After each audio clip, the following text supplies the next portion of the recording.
Welcome to yet another exciting edition of Sports Talk here on Atlantic Television Network. On this edition of the program, Rivers Hoopers tips off campaign in grand style.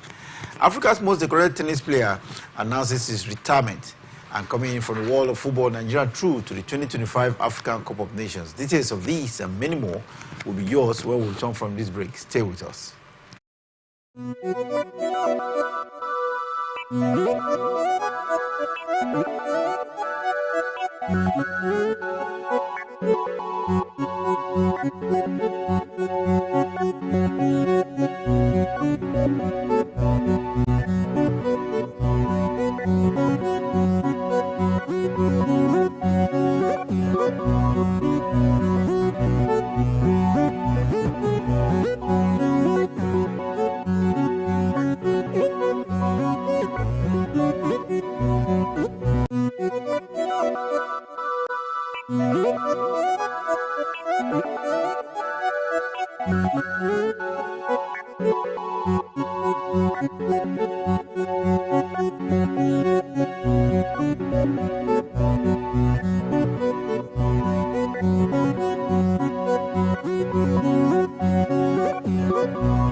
Welcome back. Sports Talk here on Atlantic Television Network. Kingsley Manwa is here. Thank you very much for having me, monsieur. Very happy to be here this morning. As usual, we get started from the local scene, and this time around, the Chief of Defense Staff, Christopher Musa, only yesterday paid a walking visit to the Chairman of the National Sports Commission, Shehu Diko, in Abuja. We understand that during the meeting, Diko warmly acknowledged the Chief of Defense Staff, referring to him as an elder brother, and of course, reflecting on their long-standing friendship and share to their armata in the state. Chief of Defense Staff visiting the National Sports Commission Chairman. What is it in it for sports and national security and unity, Kingsley?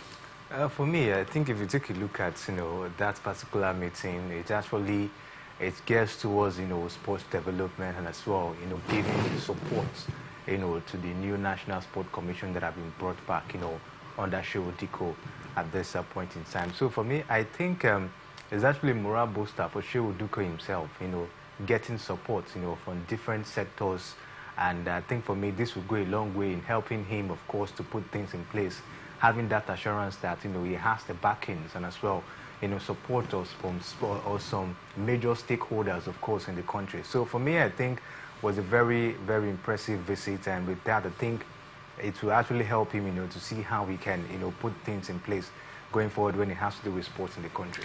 The visit of the Chief of Defense Staff to the Chairman of the National Team, both of them have had a relationship in the past when, remember, because of the issues of insecurity, there was in addressing sporting activities in Maiduguri, but as Chairman of the League Management Company, we understand it was only easy, or was through the instrumentality of Shehu Diko that matches returned to Maiduguri. And of course, they really have to build on such a relationship going forward.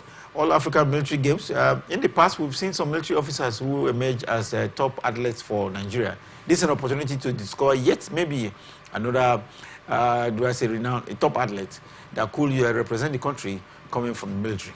Yes, in the past, we normally see, good athletes, coming from the military, and they go out there and tend to put up a very impressive performance. But these days, we do not really see that, once again. I think for me, this relationship now between the Armed Force and the National Sport Commission, it will go a long way in making sure that at least, we tend to look out for talent as well once again, from the military. It's been a long time, we've seen, a military person, of course, coming up to do well in athletics. Before, we used to see that. I remember a certain policewoman, trying to remember her name, who actually... Ajunwa? Yes, Ajunwa.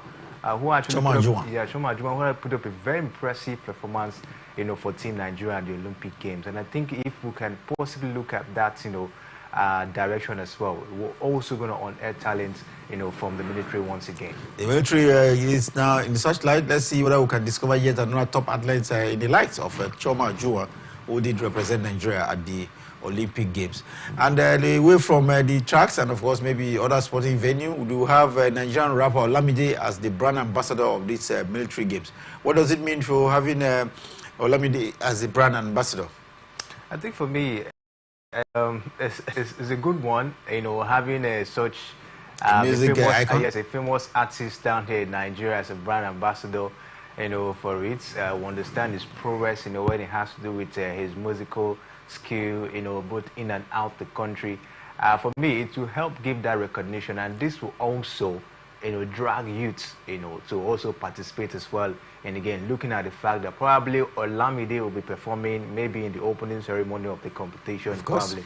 So it also, put up that attraction, especially to the youth to come as well. You never can tell. One of them might pick up interest to maybe want to do athletics, and all of that. So let's just see what comes up. Young athletes are expected to be traveling to the MKO Abiola Stadium in Abuja on the 18th to the 30th of this month for the military games. It's the second edition, and Olamide out there is seen as a central role in promoting the games and, of course, inspiring Africans to rally behind the athletes who will be competing at the games. As part of his role, we understand Olamide will engage in promotional activities, including media appearances, social media campaigns, and, of course, on-ground activations. This, of course, should see a lot of youths traveling to the MKO Abiola Stadium in Abuja to be part of the games out there. Enough of the AMGA 2024 games. 44 African nations will be part of it. 2,000 athletes from both males and females are being part of this federation. It will go a long way, of course, in enhancing our performance, out there. Let's just see what comes up. I think this partnership with the National Sport Commission, having an artist like Olamide, of course, and lining this one, it will go a long way in making sure that at least at the end of the day, this particular event will be a befitting one, and not just being a befitting one. At least we should be able to, get something, especially talent from it at the end of the day. Well, we hope that the second edition of the military games will produce talent for major sporting competition. Now, let's quickly go to cricket. And talking about cricket reminds me this hour that Nigeria's men's cricket team will begin their journey to the 2025 T20 World Cup on home soil. Kingsley, they are expected to host 5 other African countries in the sub-regional African qualifier, which will run from the 23rd of November this year to the 28th in Abuja. Nigeria is expected to be joined by Botswana, Cote d'Ivoire, Eswatini, and Sierra Leone, not forgetting Sierra Leone, for a week-long cricket nation tournament that will produce 2 finalists to the next World Cup qualifier. This is Charin. Can Nigeria come out of this group? Of course, I think they can. When you take a look at it, we've shown much progress when it has to do with cricket, of course, of recent. Playing countries like Botswana, Cote d'Ivoire, Eswatini, I think they might not really pose a huge threat to Nigeria. When you take a look at how we've improved when it has to do with, cricket so far in the country. If you take a look at it globally, Nigeria is ranked 36 when it has to do with the T20 cricket ranking. So for me, I think there's that much progress, that's improvement. I'm not seeing this, to be a very tough one. When you take a look at how cricket has experienced a massive growth down here in the country under year quarter. So let's just keep our fingers crossed and see what the Nigerian cricket team will be able to do this time in this particular one. Well, the twin oval of the Moshood Abiola National Stadium in Abuja will host 15 scheduled matches of the encounter. We understand the president of the Nigerian Cricket Federation, Uyi Ekpata, has said the World Cup qualifier will test Nigeria's facilities and, of course, stretch the federation's personnel and event management competencies. The Nigerian men's cricket team is ranked number 36 in the T20 global ranking, ahead of the teams vying for the sub-regional honor. But the team, we understand, is leaving no stone unturned in their preparations for the very. Wish them the very best and see how. Look at the performance force. I'm not surprised because, they have talent when it has to do with wrestling. And that's why, of course, they also came out top this time around in the third edition of the Governor Dewey Wrestling Classic. And as well, you take a look at the fact that Daniel Gali is the sport commissioner down there. So he knows what it takes, not just the sport commissioner, he's the wrestling federation president in Nigeria. So he knows what it takes, of course, to be able to churn out talents. He knows what it takes, of course, to see the potentials in a particular person when it has to do with wrestling. So for me, I think that's why they came out top at this point in time. Bayelsa will continue to dominate when it has to do with wrestling, because I'm not seeing other countries, of course, other states, I beg your pardon, investing much in wrestling. And I think for me, in years to come, Bayelsa will continue to, of course, dominate. And for the prize money being given, for me, I think fair enough a bit. But I think there should have been a little bit of increments. The third bronze medal taking home 100,000 naira.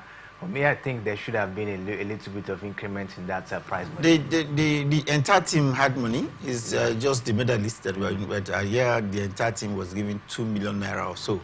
But what for more talent. And in this beat, we understand that Blessing Oborodudu has been enlisted to discovering talents that will be groomed for future wrestling competition for both Bayelsa and of Nigeria. Oborodudu is now like an ambassador now for Bayelsa when it has to do with wrestling. They take a look at her prowess. She's someone who has done it in and out of the country. She's won a medal for Nigeria in the Olympics when it has to do with wrestling. And I think for me, she is in that position of also, churning out talents for the country. I think when you take a look at it, they've done so well when it has to do with unearthing talent. Don't forget, I think the other day we talked about Mercy Adokroye, the younger sister of Odunai Adokroye, who also came up to the limelight as well, to put up a very impressive performance. These are all handwork of Dan Nigali, and his men. And I think for me, this will not be a very huge tax to them in terms of discovering talent. They've been discovering, and I think from what they are doing, they will continue to discover.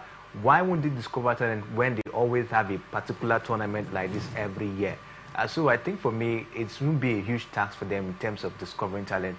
That's why I said Bayelsa State will continue to dominate, when it has to do with wrestling in the country, both in the National Sport Festival, the National Youth Games, even in some wrestling, championship in the country, because that is what they have invested their time and money, to do. So I think, like I mentioned, other states will also look at for a particular sport where they can invest their time and resources. It might be tennis, it might be basketball, just like what Rivers State is doing when it has to do with basketball. You see how they've been able to, cherish the basketball team, Rivers Supers, and they are doing well both in and out of the country. So if each of the states can go all the way by taking a particular sport and invest time and resources, I tell you, we'll have more talent, when they have to do with global competition, seeing them representing us in global competition. And then they would not have to worry whenever we want to go for competition like the Olympics, and then we have to start looking for who and who is that good or perfect to represent us, out there. So for me, I think what Bayelsa State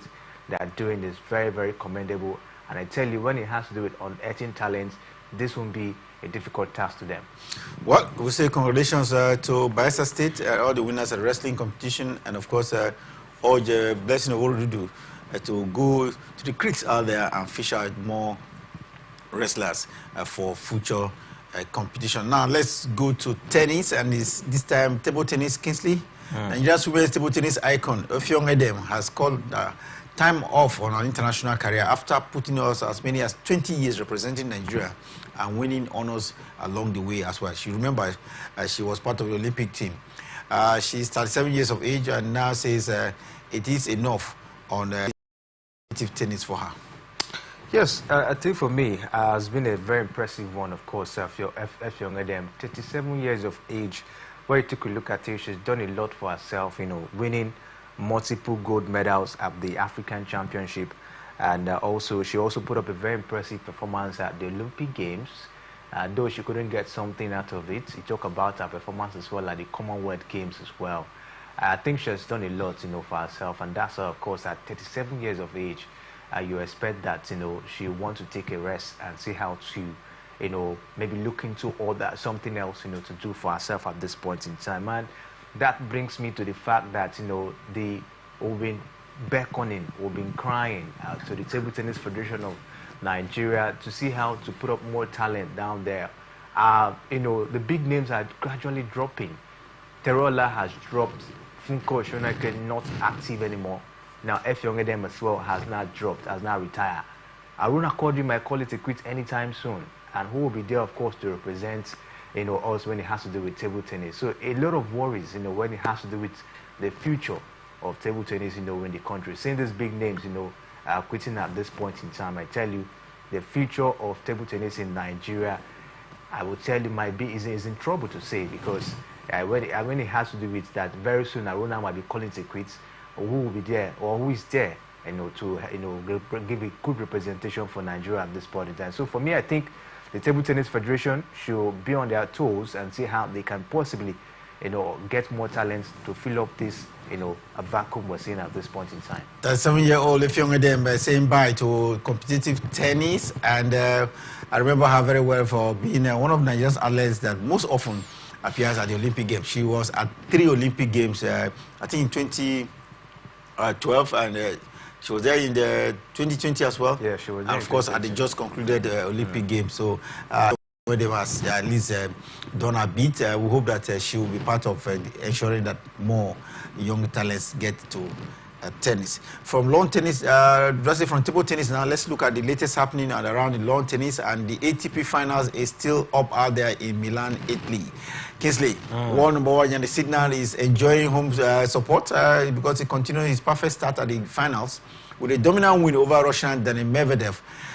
Playing on home soil in Turin, Yannisina won straight sets 6-3, 6-4 to top the Natasha group with 3 wins from 3 games. He looks very, very unstoppable, I tell you, at this point in time. When you take a look at his prowess, and as well, I think the crowd has been a morale booster, you know, for the man on court. You see the cheering, you know, I think that has been what has really motivated him so far. Take a look at the performance against Daniil Medvedev. He actually was a little bit of an easy one for him at this point, and it's showing that, you know, prowess of a world number one. You know, talking about Yannisina, it looks like a man that's going to stay on that position for a very long time. When you take a look at the fact that despite the issues around him, he's not even giving up. He's still pushing and looking very much confident, you know, going forward. And I think for me, if he continues like this, I tell you, he might be, you know, unstoppable when it has to do with, you know, men's tennis. But let us see how it goes. He's getting gradually, he's getting closer, of course, to the title. He might also be one of for the title he will use, of course, you know, to end the season. And for me, it will be a very huge one. When you take a look at his prowess, ending the year as world number one and also winning the ATP finals, that would be a massive one for Yannick Sinner. 7 consecutive wins for the world number one, and of course, in the course of the year, we've seen him play 74 matches and has won as many as 68 of those games. So Yannick Sinner deservedly is world number one in male tennis. Earlier on, we saw Taylor Fritz defeat Alex de Minaur of Australia 5-7, 6-4, 6-3. Alex de Minaur had the first set, but crumbled in the second and the third set. Kingsley. Alex de Minaur, one player, of course, we thought, you know, I've actually been looking forward to see him step up his game. But I think he started very well in his first game.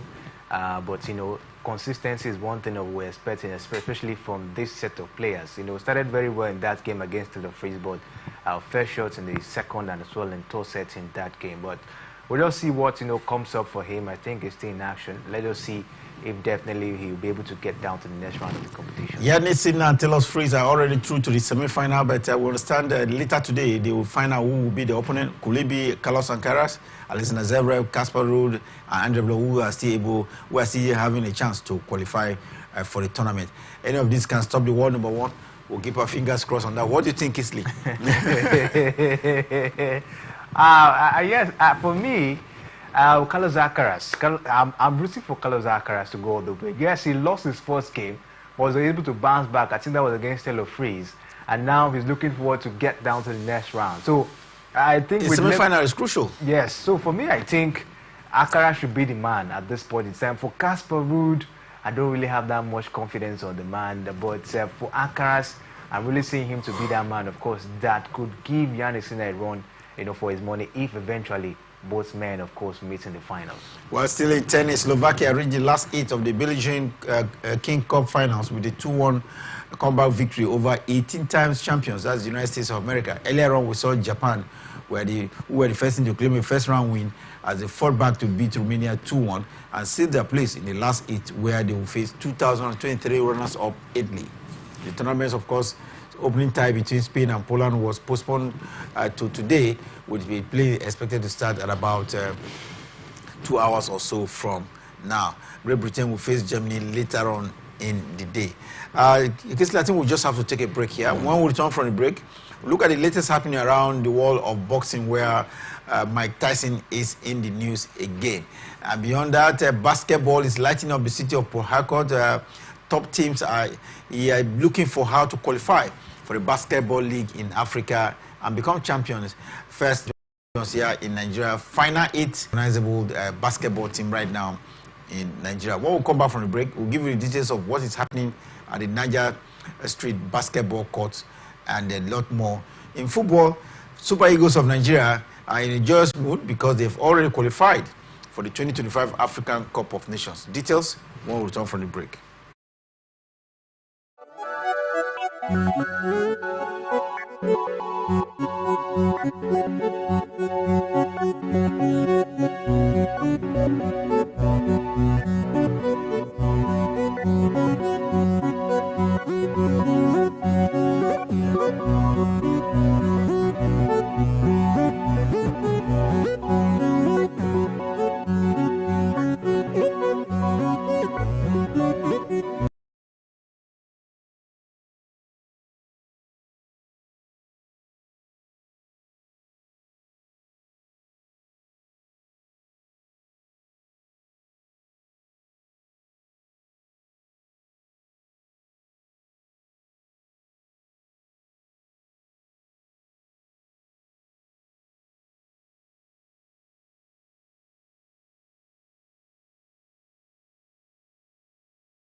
you.